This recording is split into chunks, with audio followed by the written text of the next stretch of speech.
Thank you, Dr. Nader, for this really beautiful and profound talk on really the connection of consciousness with the self and in relationships. And it's a real joy just knowing and experiencing firsthand how it feels when you yourself put your full attention and love and care onto everyone who you are speaking with and to. So thank you so much for this inspiration.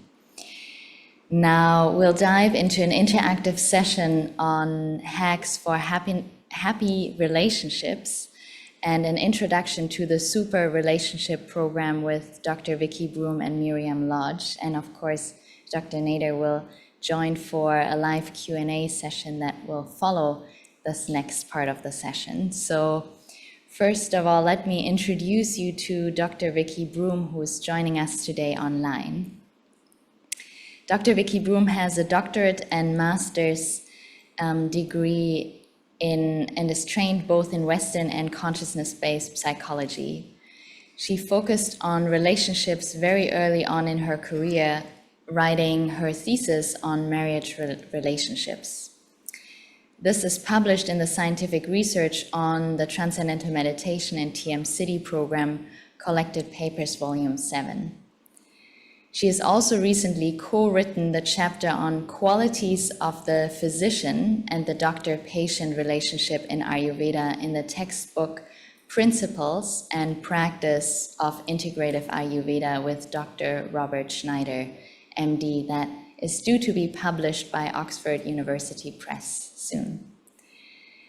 She is also an international administrator for the TM organization in South Africa, among other countries, and has taught many thousands of people transcendental meditation and its advanced techniques, and she is a TM City administrator as well.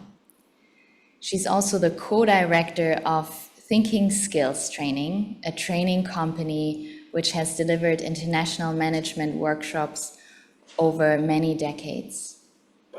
Dr. Vicky has changed many lives through various relationship programs in the private and corporate sectors over decades. The success of these relationship programs was built on two things. Firstly, her wealth of experience from decades of working with individuals and psychology clients, and secondly, on her ability to incorporate the mind-body wellness tools that she has also trained as a mind-body wellness expert. So without further ado, welcome and thank you so much, Dr. Broom, for joining us today.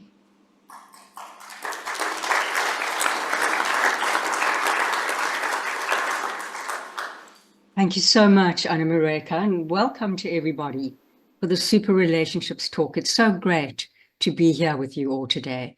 Now, the Super Habits for Happy Relationships program was developed together with other global experts in the field of relationships, but primarily it is my truly great honor to work with our inspiration and co-creator of this program, Dr. Tony Nader, who we've just all listened to and all, I think, been so moved by this wonderful talk we've just listened to, by his deep wisdom on relationships. Thank you so much, Dr. Nader.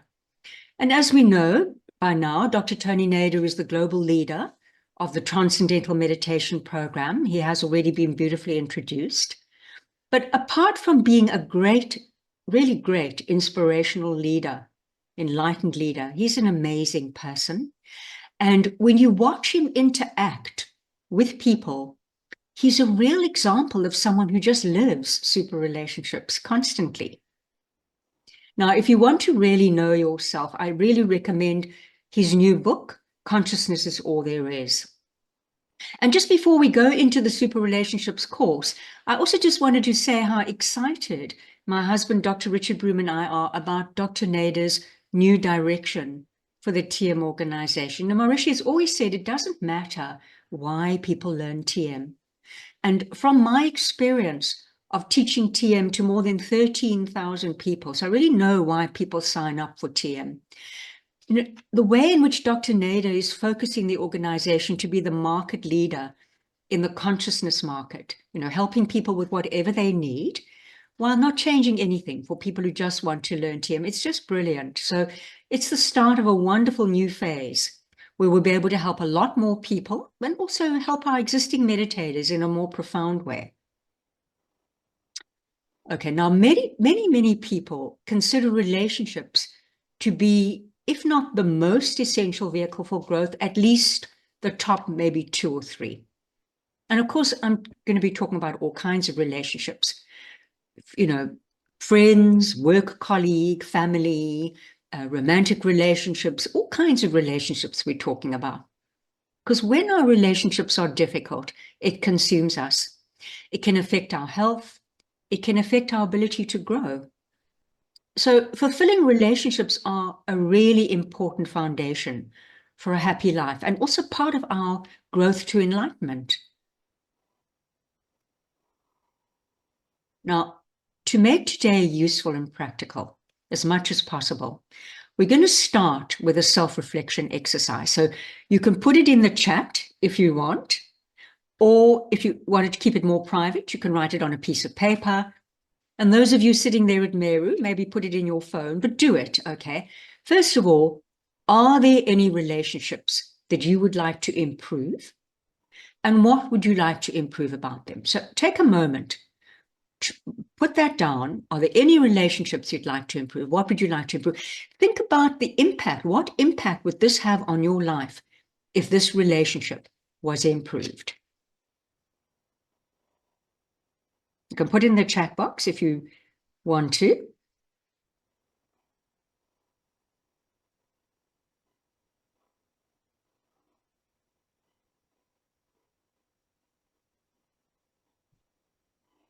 Okay. All right, now the second thing I'd like you to make a note of is what has been keeping you from improving the relationship? You know, what is the bottleneck here?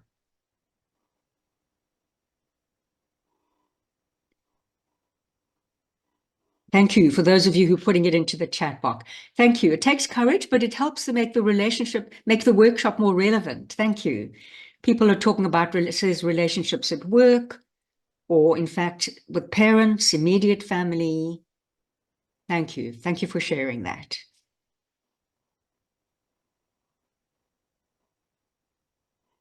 Right, great. Thank you. Now, the goal for today is 2, because we only have a certain amount of time. I want to explore with you briefly the origins of consciousness-based relationships. And after that, I'll be able to explain to you what consciousness-based relationships are, because we're not just talking about relationships, we're talking about consciousness-based relationships. So, and secondly, I want to share a couple of hacks with you so that we can start, that you could maybe start implementing in your life straight away. Although Dr. Nader has just given us many wonderful tips, hundreds of hacks. So thank you for that. All right, so now let's put this relationship talk into perspective. What I'm often asked is, what are consciousness-based relationships? Now, this approach comes from consciousness-based psychology, or we could call it Vedic psychology, which is part of Ayurvedic medicine, which is the oldest system of healthcare in the world. Ayurveda is a mind-body therapy. You can't heal the body unless you heal the heart. So there's a very strong relationship between psychology, emotions, and physical health. Actually, the emotional and psychological aspects of Ayurveda are the least understood, and in my opinion, one of the most important aspects, and definitely an essential for healthy relationships.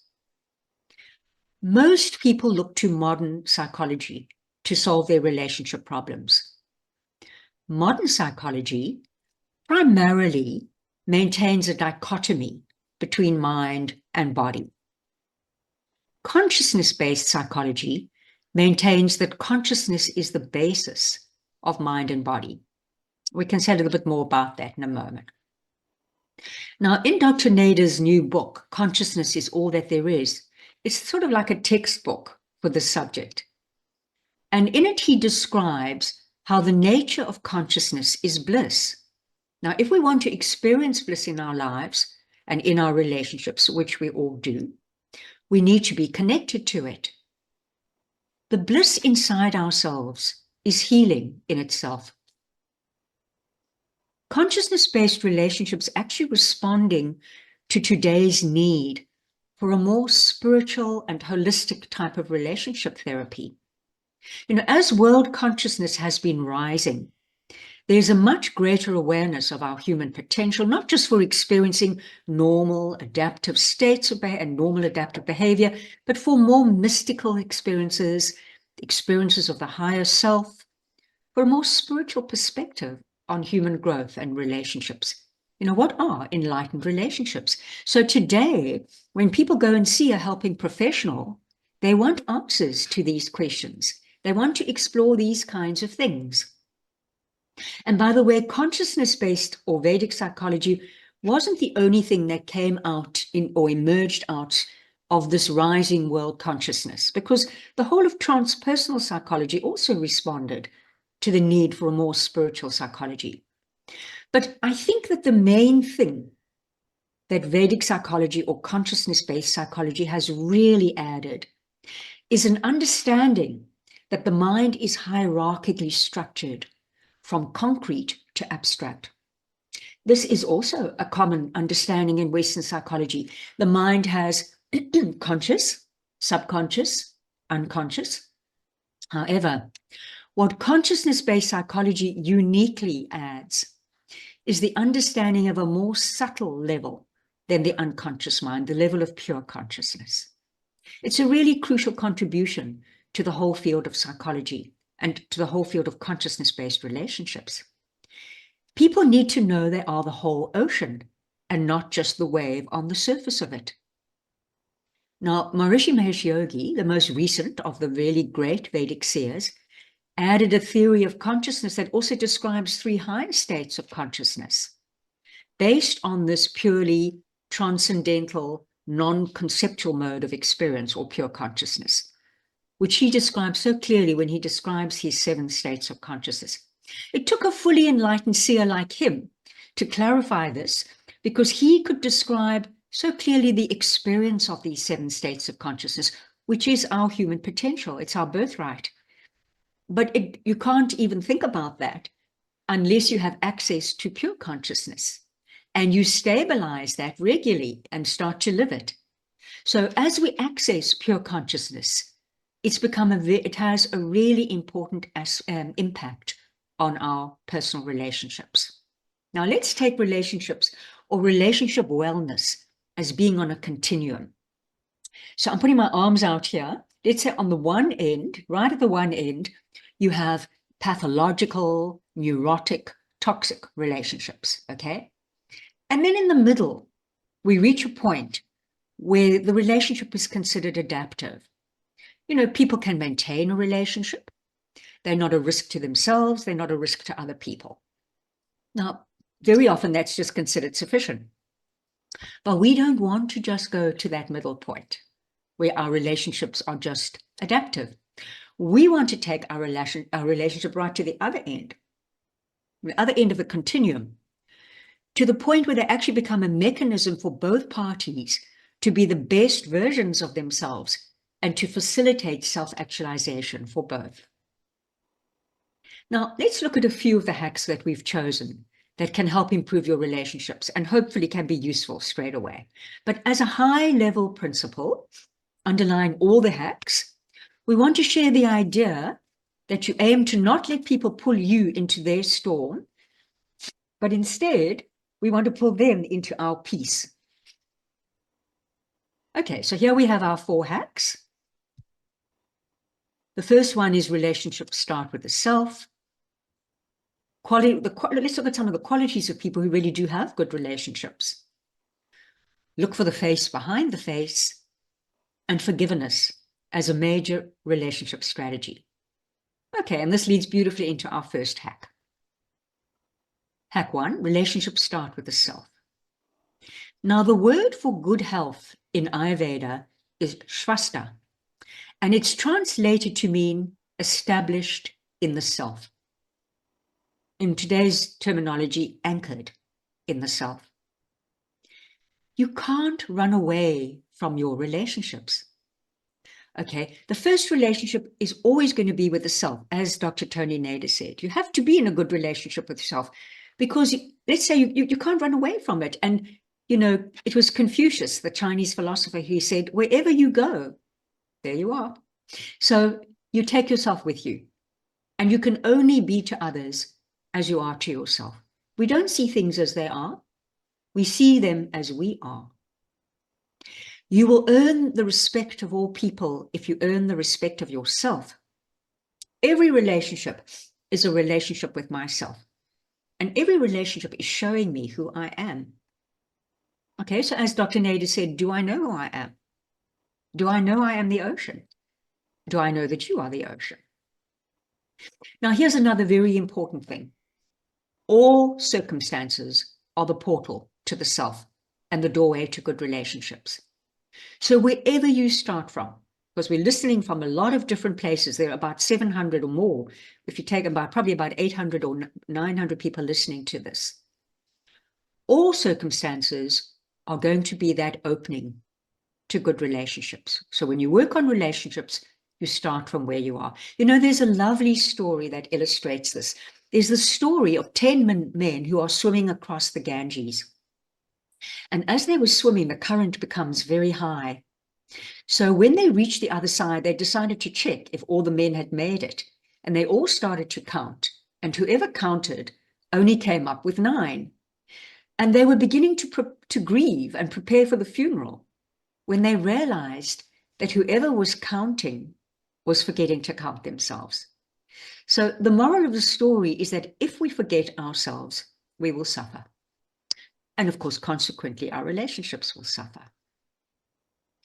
Now, with consciousness-based psychology, the goal is complete recovery. And recovery from what? From a fractured sense of self. We are here to remember who we truly are and know that we are the unbounded ocean of consciousness, and then carry that best version of ourselves into our relationships. So what constitutes a healthy relationship? The purpose of a relationship is to produce bliss simultaneously within ourselves and others. You can tell if it's a healthy, healing relationship if it is nourishing to both. Simple. That's it. If your relationships are not doing that, they're not completely healthy. And just to repeat a little bit what Dr. Tony Nader said, anything or anyone you interact with that allows you to grow through the relationship, where you can see yourself as wholeness and you can see everything as yourself, that's going to be the right direction. And anything that breaks that possibility or hampers it, puts an obstacle to it, is not in the right direction. And aren't we all looking for wonderful, deep relationships? But the secret to finding the deeper level in the other is to find the deeper level within yourself.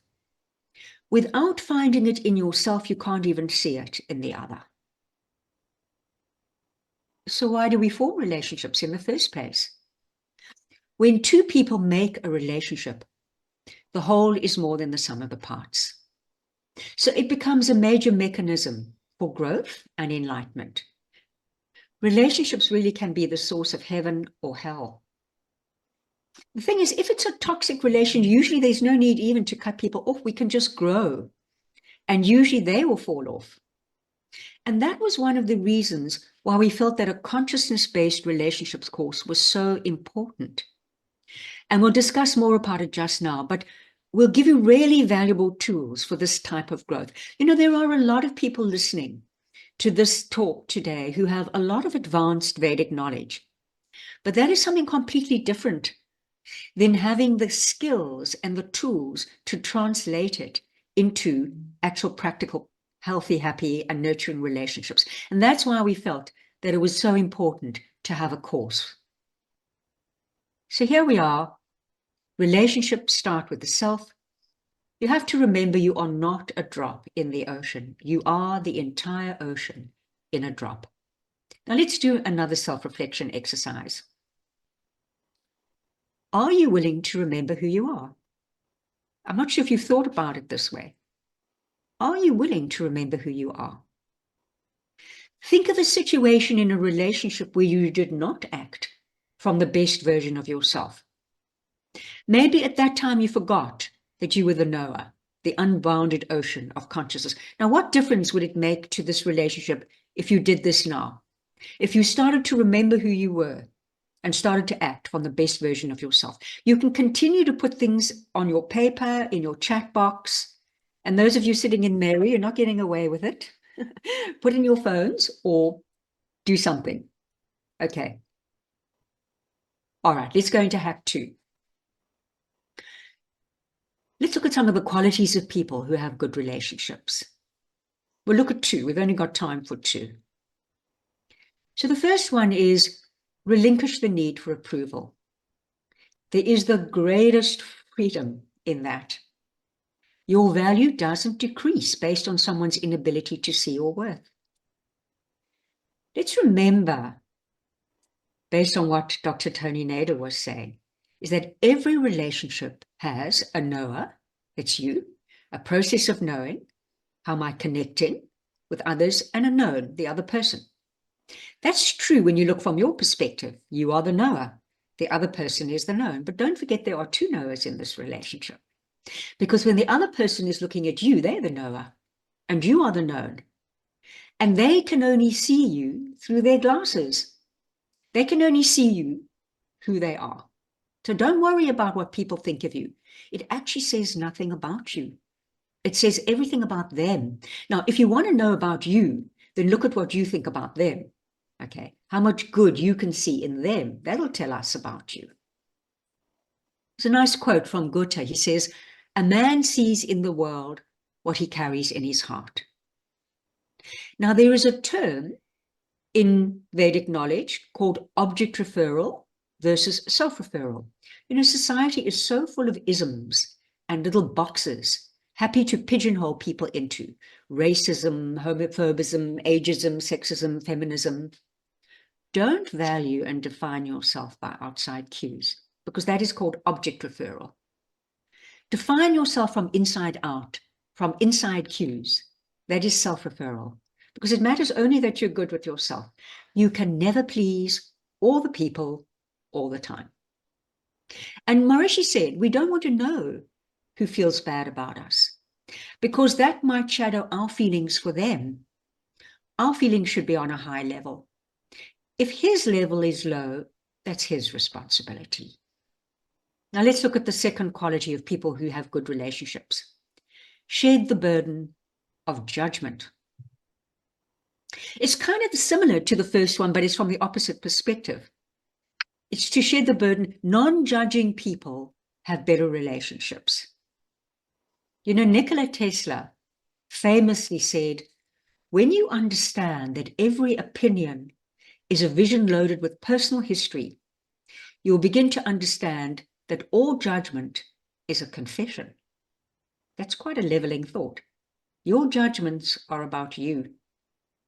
So when you stop trying to judge everyone all the time, you'll feel much lighter. Chinese philosopher Mencius said, at birth, people are intrinsically good. Mencius believed that human nature is inherently good, and that people are born with a natural inclination towards virtue and morality. Stress is foreign to people. It's not who they intrinsically are. So we don't condemn people for their mistakes, for their negativity or their failures, for their misunderstandings, because we know this is not their real nature. It's the result of a stress build-up. One part of themselves has forgotten to be connected to its higher self. It's like a wave has suddenly forgotten that it's part of the ocean. It's just ignorance at that moment.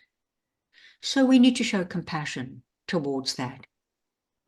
Actually, we may not understand anything about what that person is experiencing. How can we judge them? We don't know what their circumstances are. We can't judge them. We can forgive them. And we forgive them for our own benefit. Because whatever thoughts we entertain, whatever aspects we dwell on, influences our own hearts. We don't want to focus on people's mistakes. Already they are weak. Now that will make them weaker. The most beautiful eyes are the eyes that seek beauty in others. If someone has done wrong, let that be their responsibility. You don't have to take responsibility for it. But if we judge them, we take it on ourselves. We make it our responsibility.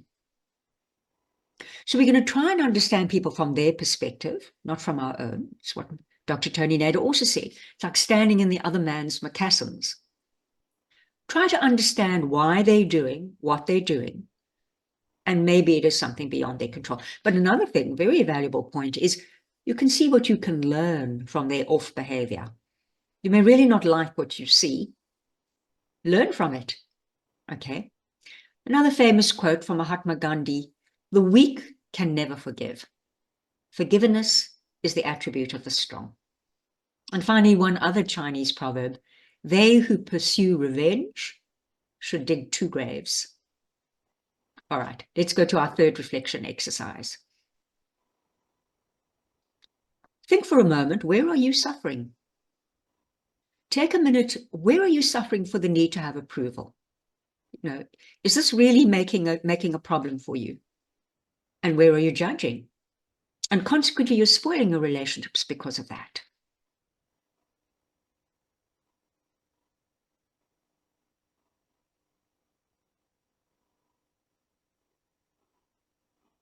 And of course, there's going to be a lot more opportunity to explore a lot more qualities in the course, but we only have time for 2. Now let's look at hack 3. I find this a valuable one. Look for the face behind the face. When you are trying to solve a relationship problem with someone, make sure you're working on the correct problem.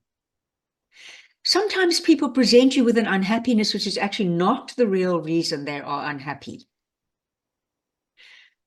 There's a quote by renowned British writer and scholar C.S. Lewis. He said, "I sat with my anger long enough until she told me her real name was grief." I love that quote. It's very honest. So not about anger, it was about grief.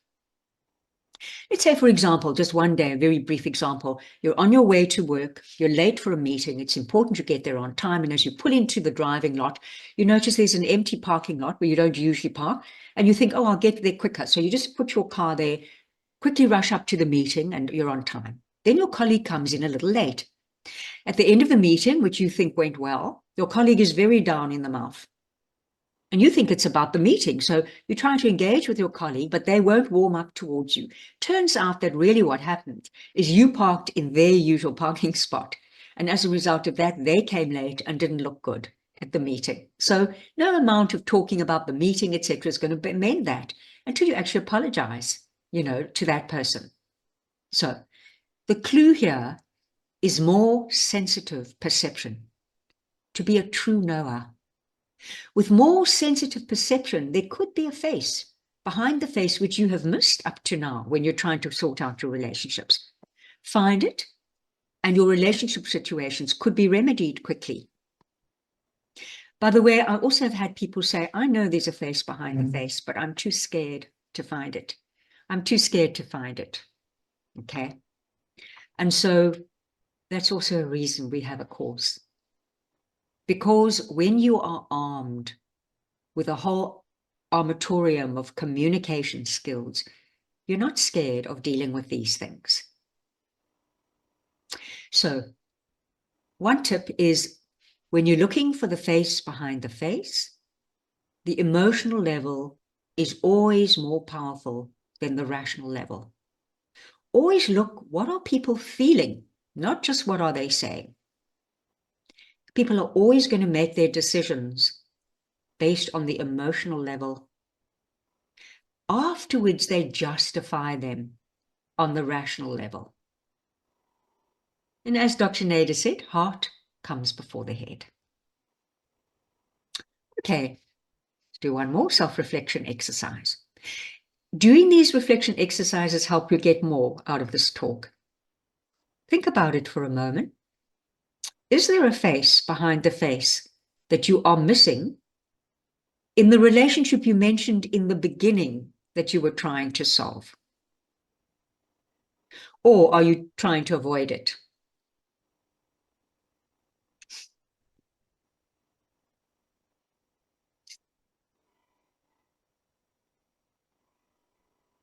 All right, let's move on. Hack 4. Forgiveness as a major relationship strategy. A saint was asked, "What is anger?" He gave a beautiful answer. It's a punishment we give to ourselves for somebody else's mistake. The definition of forgiveness is freedom. If somebody wrongs us, we may not be able to condone it. I mean, if what they did is wrong, by our value system, it is wrong. But we forgive it. And we forgive it for ourselves. You actually have no choice. You have to forgive. Don't replay the old tape. The thing is, they hurt you once, maybe badly. Now, every time you remember, every time you revisit, they hurt you again, with your permission. Don't give away your power like that. Okay, another nice Buddha quote: "You'll not be punished for your anger. You will be punished by your anger." And Maharishi, in The Science of Being, in The Art of Living, he says, speech should always be on a very high level of love, admiration, and forgiveness to others. Remember, it's only heavy when you hold on to it. When you let it go, it has no weight at all. So we need to just say, it's okay. You just forgot who you were at that time. Now, this is an important point, why we wish to forgive. Okay?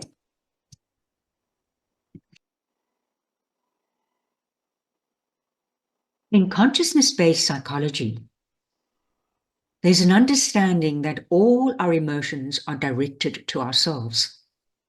We are the main recipients of the emotions that we experience. We think we are projecting feelings onto others. Those people may be unaware or even indifferent to our feelings. But at the very least, they are less impacted by them than we are.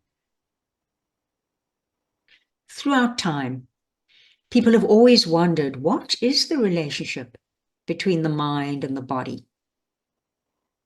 And the answer came in the form of the research that was done by Dr. Candace Pert of the NIH, or National Institute of Mental Health, in the 1980s. Her book, by the way, worth reading, is called Molecules of Emotion. She identified the molecular equivalent of emotions, called neuropeptides, and located throughout the body in the immune system. What she discovered is that every thought is not just transmitted to the next brain cell, which was previously believed. It's also received through the cell's axons and dendrites by receptor cells in the immune system throughout the body. Now, this is an extraordinary discovery, and it fills the gap that apparently separated the mind and the body. It gives real meaning to the need for emotional hygiene. All our thoughts are received by every cell of our body. All our negative, toxic thoughts poison us. Conversely, all our loving thoughts are directed to ourselves. So we always favor our positive emotions for our own sake. Okay, so that was a lot of information, and I hope you found these hacks for happy relationships interesting. You can put in the chat, if you wish, for a moment, which of these 5 hacks resonated most with you. Okay, there they are. Again, relationships start with the self, some of the qualities of people who have them, looking for the face behind the face, and forgiveness as a major relationship.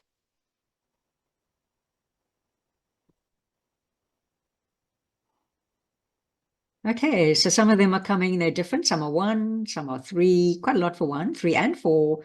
Okay, good. So we got some for all. Good.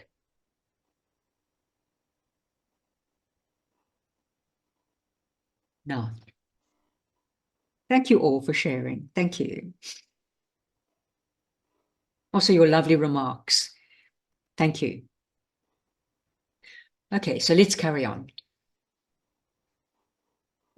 Now, one thing that all those hacks have in common is they're all things you do with your conscious thinking mind. They fall under the cognitive part of consciousness-based psychology. But consciousness-based psychology has therapies that are both cognitive, like the hacks we've been covering, also somatic. Addressing our relationships from a consciousness-based perspective brings in different technologies of consciousness. So what are these technologies then? For that, we had to go back to the oldest and most powerful tradition of consciousness, the Vedic tradition of India. And it's been covered more than once these days. The knowledge is thousands of years old. It's withstood the tests of time. And at the same time, it's also been researched, and its value has been confirmed by modern scientific research. Now, most importantly, it includes meditation. Transcendental meditation, which most of you, I think, are already familiar with. And if you are, how blessed are we? It also includes Ayurveda, the oldest system of healthcare. Now, Ayurveda has powerful knowledge about the mind-body connection, and this is incredibly helpful for our relationships because its therapies are cognitive and somatic. It's important to know that all our emotional pain is actually stored physically. In fact, that's the purpose of pain. Why do we have pain? Because it's the body's way of making you aware there's a problem. And why does it want to make you aware that there's a problem? Because it wants you to take your consciousness there. Because consciousness heals actually better than any pharmaceutical drug. It's like the body saying, notice me, notice me, notice me, so that you take your awareness. So because what you feel, you heal. Now, we have become an anesthetized society. We're a quick fix society. We don't tolerate pain because we don't have to. We can take pills to deal with any kind of pain. We can take pills to deal with our physical pain or emotional pain. We take painkillers, anti-anxiety, antidepressants. Now, they really are useful. They are useful and needed at times. But we also don't want to miss out on nature's healing as well. So let's look at the mind-emotion-body connection. We'll dive a little deeper into this. Firstly, we know experientially that our mind and body are connected. Like if you have a stressed thought, your heart rate goes up. We can see it physically. Or other way around, we can take something physical, something chemical, like let's say alcohol. We don't see the effect physically unless we consume it in huge amounts. The main place we see the effects of a substance like alcohol is mentally and emotionally. First, we become very imaginative, then we become very dull, and then we black out. Okay, so in dealing with problematic relationships, we need to have both the cognitive approach, talking, discussioning, rational exercises, and the somatic approach, removing the accumulated stress in the body, which can result from painful relationships or other overwhelming experiences from life. I mentioned a moment ago, our emotional pain is stored in the body. It's somatized. If we have accumulated toxicity from our failed relationships in the form of emotional wounds, frustrations, disappointments, wrong beliefs, eliminating these impurities from our mental and emotional layers is essential if we're going to have true health. Even if we understand our situation with mental insight, all the mental insight in place, the body is still holding onto that historic imprint. Now, until this life impression, stress in the system is released, it can continue to reappear when any current situation that is similar to the past one jogs your subconscious memory. We call it a past similar experience. Let me ask you a question. How many of you have had the experience? You know you are overreacting to something, but you can't help it. You keep asking yourself, why am I overreacting? Anyone have that? In fact, you don't even care that much about it rationally, but you're terribly emotional about it. Like, let's say someone is not paying you attention. Maybe you understand why they aren't, or you don't even care that much about that person, but it's upsetting you terribly. And now that is an example of a past similar experience, which is jogging your subconscious memory of another time you experienced that kind of ignoring you relationship situation. Because the stress from that is stored physically still, and it's being reactivated by the present situation. Now, once you understand the mechanism behind that, and you begin to use the somatic techniques of consciousness-based psychology to help your approach, you can take relationships to a whole new level. So that is the first way that the deep knowledge of how the mind-body connection works can make a big difference to your relationships. But now, secondly, we also want to understand the differences between people and how they conduct their relationships. This second aspect of Ayurveda, it identifies different mind-body types. And these different types really need different approaches for successful relationship. It's really a misperception that one size fits all. People are truly different. And you know, our standard reaction is to try and change people to be more like ourselves. That's our standard reaction. First of all, it's not possible. And secondly, we're going to miss out on the rich tapestry of life if we try and do that. But different mind-body types relate to people in different ways. They have different emotional needs, different communication styles, different sexual needs for romantic relationships. And in the course, we will be sensitizing you to who are you and who are you with. Because if you know yourself and other people in terms of understanding that people are unique and how you can deal with that, and also how people combine, then you can really make the most of your relationship. All right, now let's look at the Super Relationships program now. The Super Habits for Happy Relationships is a 10-week online program teaching you a consciousness approach to relationships. This course is an opportunity to take all this information that we've been covering now into a much more practical stage, deeper, and a practical way of being in the world with happy relationships. So, our goal, first of all, we want to create fundamental, hang on, where are we here? Let's look at the different parts of it. Okay, the program content, it covers 3 areas, all right? They're represented here as a triangle. First of all, the top, know yourself. We're going to help you be in touch and process your emotions and eliminate your toxic emotions. Then bottom left, we're going to cover the mind, emotion, body knowledge. You know, I've just mentioned people are different and it influences their relationships. So we will help you identify and work with your mind, body type, and also what's happening in the important implications in your important relationships. And finally, communication skills. Now, we can't overemphasize the need for good communication skills. We would like everyone to do this course for this reason, because we'll teach you many advanced communication strategies which enable you to connect in a deeper and more satisfying way with people. So much time is taken thinking, oh, I wish I hadn't said that. I wish I had said that. I wish I hadn't done that. I wish I had done that. You will save so much time, money, and heartache if you get it right the first time. And it will take away so much fear, because very often people don't do things they want to do because they are frightened, because they don't feel they have the skills to approach the relationship. Everybody needs a toolkit of effective communication skills. Okay.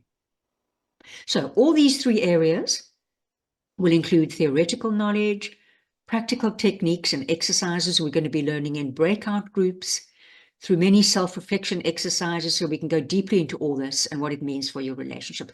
But we will be creating within the group a very safe, caring environment so that nobody will feel, exposed or whatever. They'll be able to share to the extent they want to and examine in their own relationships, but there'll be a we create in these courses very confidential and warm and safe spaces for people to look into their habit change, their relationships, all of those.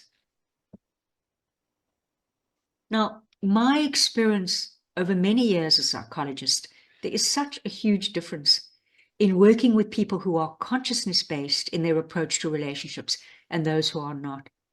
For decades, I've had other psychologists refer their clients to me and say, I'm stuck in my therapy. Please teach this person TM.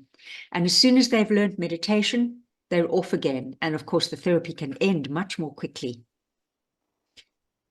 In my thesis at master's degree level, we had a comparison between meditating marriages and non-meditating marriages and how they coped with their relationships.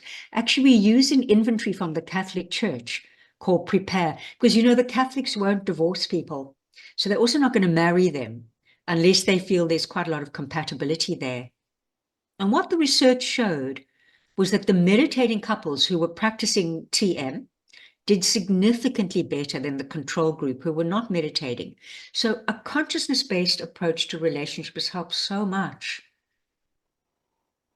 And finally, I just wanted to say that, when COVID started,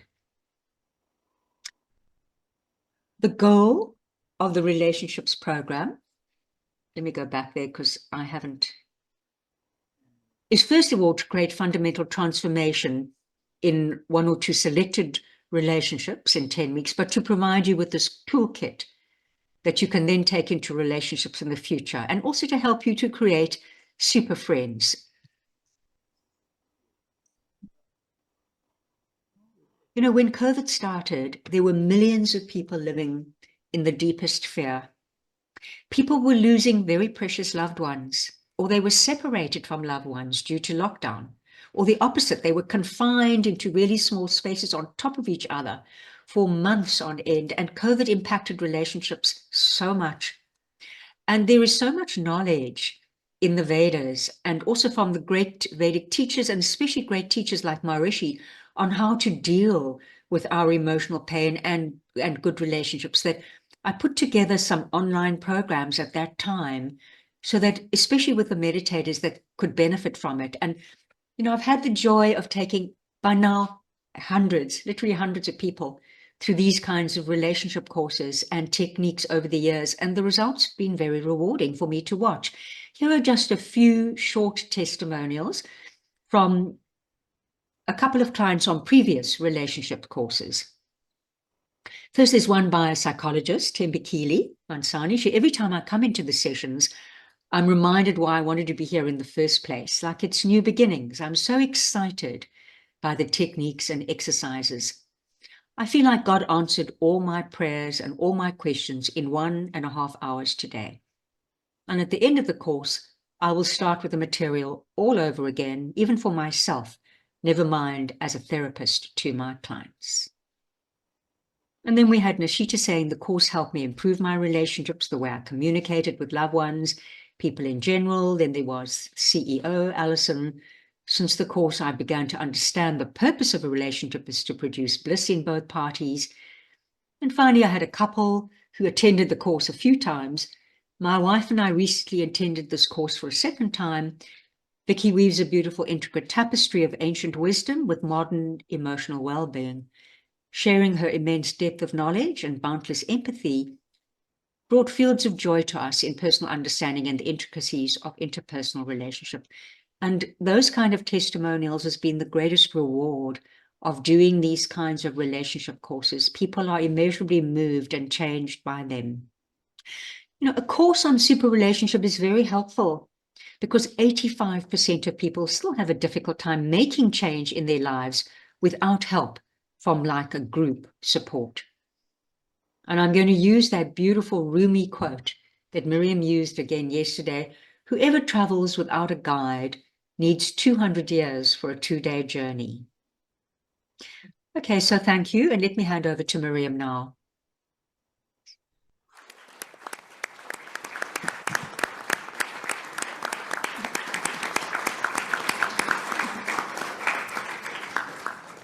Thank you so much, Vicky. We are running slightly over time today. So what I propose, I just have a few more slides on how the actual program works, how you can sign up, etc. And I suggest we take maybe 1 or 2 questions and then we close the day early without a break. Is that okay? So the practical program, there's the Super Relationship Program in itself, and that is 5 workshops of 2 hours each, live, online, on Zoom, interactive, like you've seen with breakout groups, etc. And then it runs over 10 weeks, and during that 10 weeks, you also have a WhatsApp group for community and expert questions, etc. Then there is also the Super Habits program. So some people take just the Super Relationship program. Other people take the combined program where they first learn in the Super Relationship program what they want to change, and then they take the Super Habits program the 10 weeks after that to help them make those changes in their life. And as you heard yesterday, that's 10 weekly workshops of 1 hour each, and that also works with an accountability partner that you touch base with daily. The basic version, the Super Relationship program by itself, is $549. And the deluxe program, which combines the 2, so the 20-week program, is $698. And this is all US dollars. And the Super Relationship program starts this coming Monday, actually, and then has the other 4 workshops spread over 10 weeks. And then Super Habits would then start afterwards on October 2nd and would run weekly. And the starting time for both programs is the same, 8 p.m. Standard Standard European time, which means it's kind of morning, afternoon in the US as well. And then, as we've said before, we're running this early bird discount until this Friday, or special Guru Purnima promotion is the better word for it. It runs till July 26th, so this Friday. And then you can get $100 off with this coupon code JP for Guru Purnima 100. And then the sign-up link is here. Jalal will put it in the chat, or we have the posters here with the QR code. Or you can just go to relationships.superhabits.com. That's also a very easy way. And I quickly wanted to show this coupon code. There's this box up there where you put the code, and you have to actually press the button, the apply coupon button, and then you'll see it deducted there in the end. And with that, that is the summary, and we're so excited to be working with Dr. Vicky on this, because it's just such a beautiful knowledge. As we've been working on preparing the actual course, I'm just so excited about it, and I think so many people will get so much out of it. So with that, let's pass it back to Anna Marijke. Yeah. Thank you. Beautiful. Thank you so much, Dr. Broom and Miriam Lodge, for this heartfelt and very inspiring presentation on happy and super relationships. So thank you so much.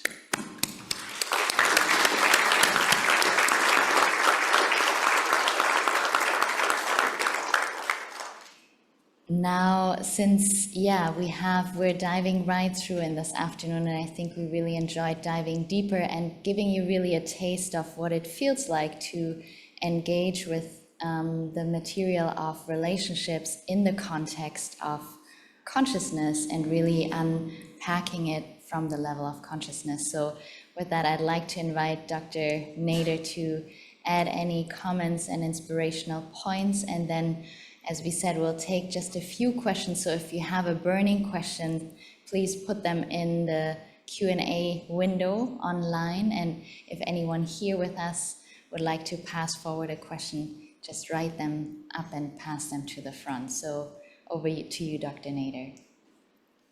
The main comment I feel to make is to thank Dr. Vicky Broom for brilliant thinking throughout time. She has been a deep knower of reality with transcendental meditation programs that she offered. And additional to that, she has all this coaching and knowledge and scientific background on which she bases her help. And it's a great joy to see with all those leaders in our great family. This is a wonderful Maharishi family of people who practice transcendence, to see so much talent and knowledge that can be applied to help everyone come back to themselves from whatever angle they start, through whatever door they enter. And relationships is something that is ubiquitous, it's everywhere.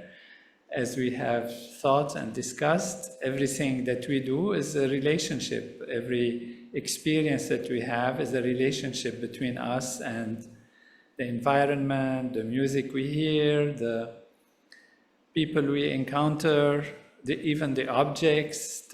Everything is really a relationship, because all of life is based on knower, knowing, and known, which is a basic constituent of natural law due to the nature of consciousness as being conscious and reflecting on itself. And it reflects on itself in these infinite ways and builds up these puzzles that ultimately build up the pieces of the puzzles coming together to see the whole and to go back to fullness of life. And so every moment of our life is a relationship, and every moment can be made better through improving ourselves, and that is the primary value of transcending, going back to the self, raising ourselves in the highest possible way into cosmic consciousness, raising our relationship with the environment, which is in God consciousness, and then raising the object of perception to that same level of ourself. So we see the object as ourself, which is unity consciousness. And so consciousness-based relationship is the fulfillment of all relationships. And I'm really feeling fulfilled and grateful for all those involved in this Consciousness Advisor program.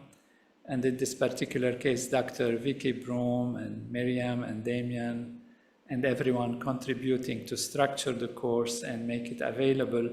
So I encourage everyone to actually take this course, whether they are long-time meditators or not. It really brings very important values and insights. It's really knowledge, it's true knowledge.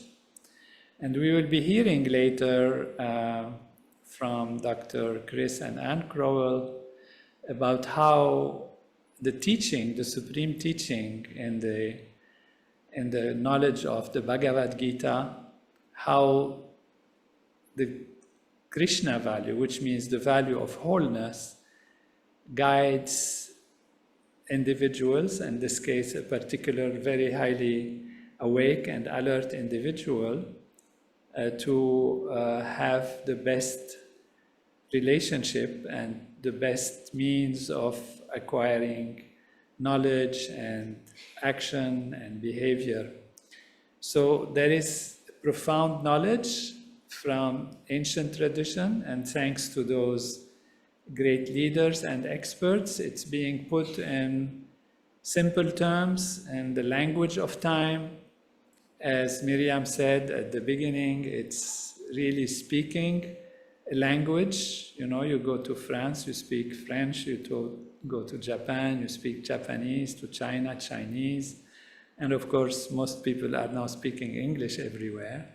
But this is a language, and we translate that language of pure knowledge into understanding it in the common semantics and logics and language of today.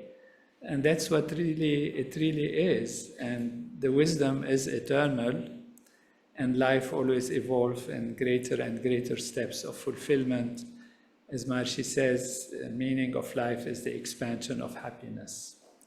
So thank you again, and we won't be having a long break, but as Anna Mareka said, let's take a couple of questions maybe, as we have Dr. Broom available with us today. Beautiful. Thank you. And yeah, we start with one question. I think that is a quite fundamental question in terms of relationships. What can we do with the relationship if they really got broken and if we don't have a chance to fix them but would like to do so? Anyone would like to comment from the panel? I could comment if you like. Yes, Dr. Broom, please. Okay, so actually it's one of the techniques that we cover on the course. You see, obviously the most important, most valuable way to fix a relationship is through communication.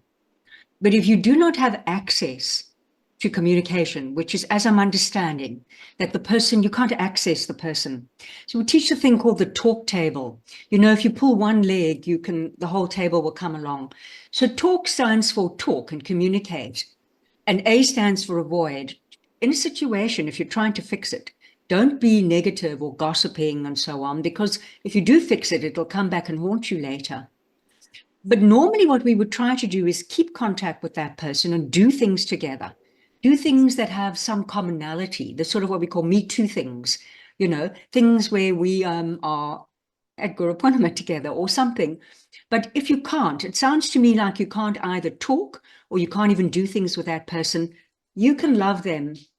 You can always love them. And that's the last talk. It's the last leg of the table, because love has a unifying power. It doesn't matter whether you're with them or not with them. You have to love them. You have to see the best aspect of themselves, because that will begin to affect the others. When you start to do that, you will find they will become more open to sharing an experience with you or actually talking with you. And then, of course, it's good to have skills of how to talk. But you can always do that. And even for your own sake, all love is directed to the self. We always love for our own sake. You know, it says that in the Vedas. It's not for the sake of the wife that the wife is dear to the husband. It's not for the sake of the wife that the wife is dear to the husband. It's for the sake of the husband. So the person who does the loving, so you just want to love these people. You know, it's never too late to, you know, you might not be able to change the past, but you can change the future. So that's what I would suggest is the best strategy for right now, if that's all that's open to you. Beautiful. Yes, thank you so much. And on that note, I think there are some questions regarding actually the concept of consciousness in terms of relationships. And as we relate, there was one, that Maharshi always referred to often too in terms of the growth of consciousness.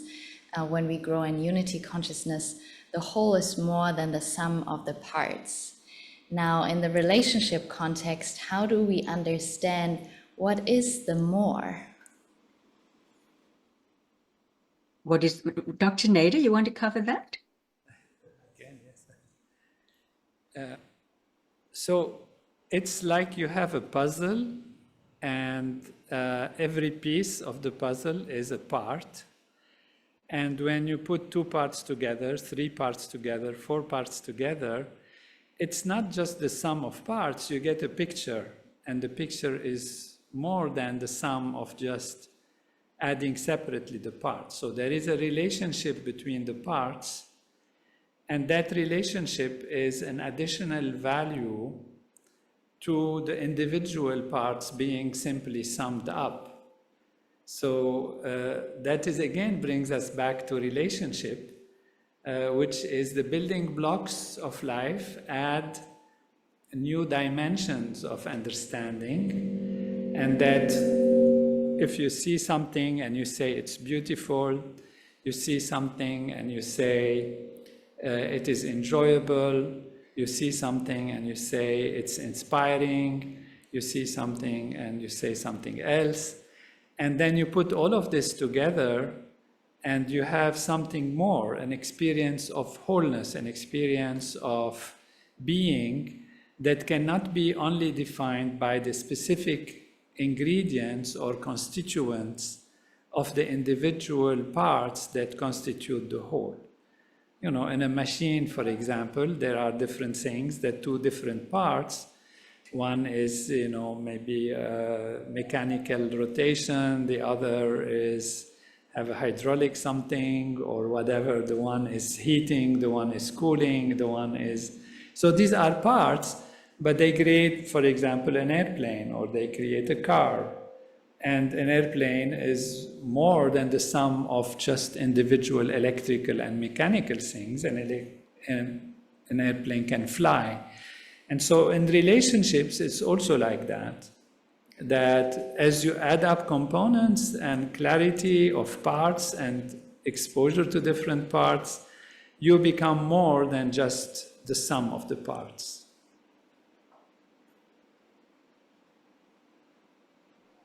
If I might just add one beautiful quote. There's a quote which says that the student said to the teacher, "How should we treat others?" And the teacher said, "There are no others." It's very nice in terms of unity consciousness. Yes, it's a beautiful picture that we're painting that is bigger than the individual self as we grow in love too, that unifies. Now, in that sense, I think some of you who are connected with us, there is a concern too in the world as it goes through these transformations, in how do we forgive and how can we forgive people such as politicians or others who may have killed other people or stole a country or have done some crime. How and do we have to forgive those people? We have, do you want me to answer?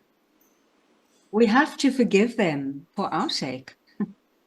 We have to forgive them. We can't, because it's not good for us not to. And there will be, obviously, a cosmic jurisdiction. We don't have to worry about that part. But it's from our sake, it's good for us to forgive. Not that it's right, it's wrong. It's totally wrong. But the forgiveness, a bit like what I covered, is for our own sake. So it's healthy for us to forgive. Beautiful. Yes. And I think we have there are some beautiful, very expansive questions coming in terms of consciousness. And while we have Dr. Nader with us, maybe one more expansive question.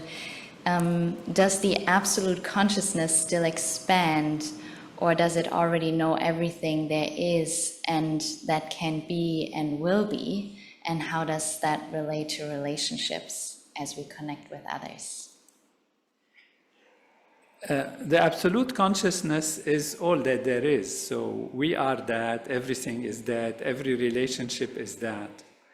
And it has two aspects to it, as described in the book, Consciousness is All There Is, and based on Maharishi's teaching and the Vedic tradition. And this aspect, one is unmanifest and one is manifest. The unmanifest contains within it all possibilities. So it knows everything, it experiences everything. It looks at itself from all infinite possibilities. However, since it is the absolute, it looks at them with this absolute perspective. And when it looks at them, I say when, but when leads to the sense of as if at some point it happened, but we have to use terminology and language, and it requires that we use these things. So it doesn't mean there is a point in time when it starts to, because in the absolute, everything is simultaneous. So that's a whole other topic. However, as it looks, let's say, as it looks at itself from specific perspectives, then this is what we call manifestation. And so all of these manifestations are only limited perspectives that the Absolute takes on itself by forgetting for a moment, if you like, during the moment of experience, or putting behind the scenes or hiding. That's what the Chandas term, Chandas means, for those who are familiar, the object quality. So the object quality is that object means that which hides the Absolute. And so the Absolute is hidden by the object of perception and gives a quality to the object of existence, which is in a limited perspective in order to be experiencing from a limited perspective. So, to summarize again, without confusing you too much, it's all detailed in the book, but it takes a few pages of reading to really just sort it out and a few moments of thinking.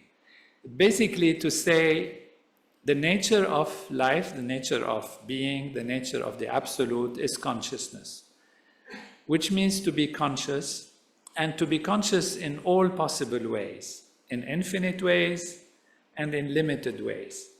To be conscious in limited ways, you have to let the Absolute infinite vision go in the background and actually be literally forgotten.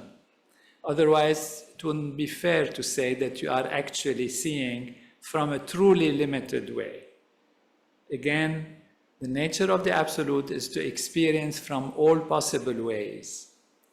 These all possible ways include limited ways. And these limited ways are you and me and everyone and everything in the universe, in the manifest universe, where we actually experience things in a limited perspective. We don't know that we are the Absolute when we are in a state of ignorance of the reality of life. We know only to some extent that we have a certain abilities and like that. When we transcend, we experience ourselves as the Absolute, and then we are what we say liberated or enlightened, which means we come to the level of experience of knowing reality. Reality is that everything is consciousness. Everything is that Absolute.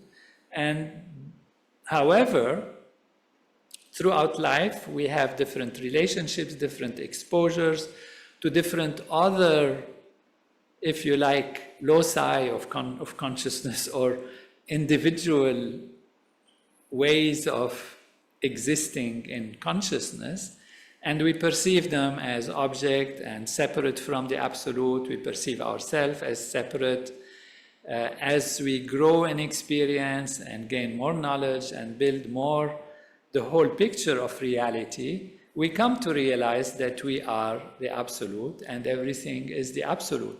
Through these relationships, we add gradual knowledge of reality, and if those relationships help us grow in unity, this is why people say love and love and love is so important, because love is a unifying power. And when you are in a relationship and there is love in it, you are actually in a sort of unity consciousness. You see the other, which is a different object as yourself. That's what really true love is, which is to see the other as oneself. And that is the complete love. And that is one drop, one moment or moments of unity. And that is why love is so praised and so talked about and so wanted and all of that, simply because it adds these moments of unity, these experiences of unity with somebody or something that is on the surface level appearing as different. And then when you reach God consciousness where the heart is full, then you start to feel more and more one with everything. And in unity consciousness, that is supreme love really, where you surrender and you understand everything is actually myself. And this is how relationships that are built on the level of growing unity So really love in that sense, even with objects, it's not like you fall in love with an object, but your relationship is on the linking level, on the connecting level. Then this is how you fulfill the purpose of life and living, by reaching that infinite state of unity and oneness. So that's how relationships are, and guiding ourselves through relationship is very, very important. And again, something we cannot repeat enough. All these points about relationship, all these points about how to do it, what to do it, all the advice and guidance actually happen more and more spontaneously and naturally as we grow in consciousness. Because as we grow in consciousness, we grow in unity, and spontaneously we start behaving in all those ways that are mentioned. And that is why for the longest time, Maharishi has emphasized transcending, transcending, transcending. Even if at the beginning of the movement, you ask about even Ayurveda, or you ask about Jyotish, and he'd say, no, no, no, don't get there, don't do that. Just transcend, just transcend.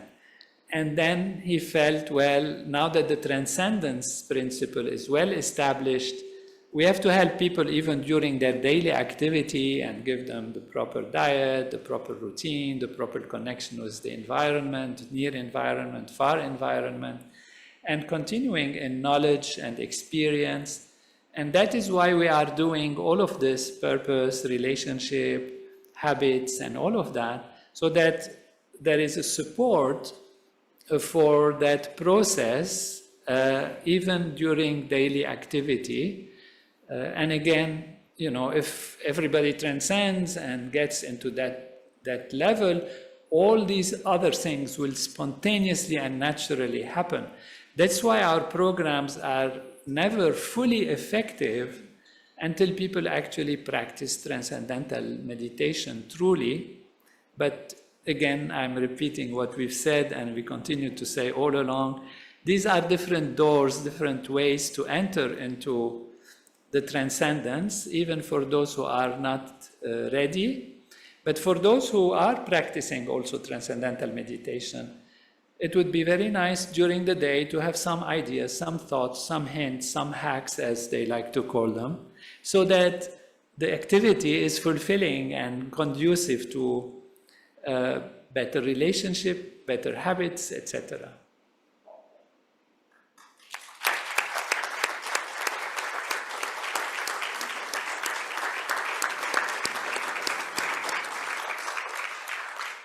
Thank you so much, Dr. Nader. I feel that really brought us back to wholeness on this beautiful journey that we have been on, and reminding us always coming back to the key principles of consciousness. And I think with that, we can fulfillingly conclude our 6th session on applying the knowledge of consciousness to create happy relationships. And I'd like to thank again all our speakers and panelists, of course, first and foremost, Dr. Tony Nader, Dr. Vicky Broom, Damien and Miriam Lodge, and everyone who's helping behind the scene to make this assembly so fulfilling and successful.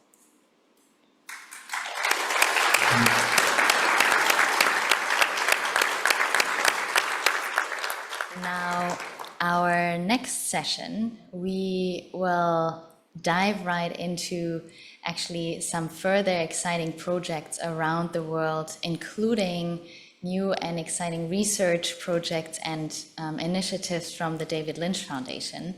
So we'll have a beautiful session and some reflections on the Consciousness Advisor Program in the light of Mahari's teaching principles from one of the most ancient and most commented Vedic texts, the Bhagavad Gita. So make sure that you join us again, and we'll meet at 8 p.m. Central European Summer Time, and look forward to seeing you there. Thank you.